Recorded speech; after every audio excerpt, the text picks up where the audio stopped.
nawapa hongera sana kina dada ambao ni wapambanaji, wakina dada wanaojituma, wakina dada wanaotafuta. Yaani hao nawapa hongera sana. Unajua kuna kina dada wengine hawataki kufanya kazi, wamekaa huko. Wao kitu kikubwa wanachoamini kwenye maisha yao kwamba uwe msimbo neke ndio utawatoa kwenye maisha yao. Lakini uwe msimbo neke sawa, ni sahihi, utakufanya utakuwa na pesa, utatoka kimaisha, ila kuna muda itafika hatua sasa madhara yataanza kuonekana.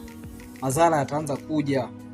Homa za mara kwa mara, kualisha, kutapika mara 62 kwa wiki kutakuwa kukatiki. Nadhani mtakuwa mmenielewa. Lakini ukiwa unafanya kazi halali ya mikono yako, ya jasho lako, ni vyema zaidi, inapendeza. Imefikia hatua yani mpaka kuna vijana hawataki kufanya kazi. Mimi nawapa hongera wanaolelewa, vijana wanaolelewa na hongera, lakini sio vijana ambao wamekubali na wao kuungana kwenye kundi la kina dada ambao wanaamini sana juu ya MC Mboneke. Yaani kufanya kazi hawataki wao. Najua nikisema MC Mboneke mnanielewa. Kufanya kazi hawataki. Wapo vijana.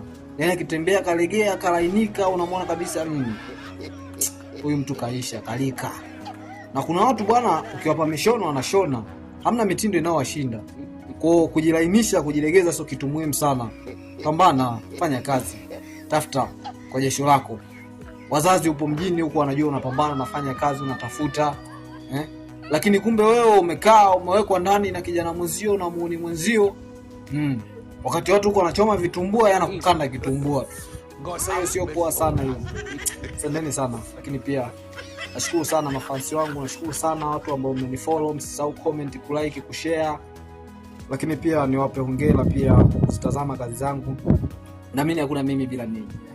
Kila kitu nategemea kwa kila kitu. Asanteni sana.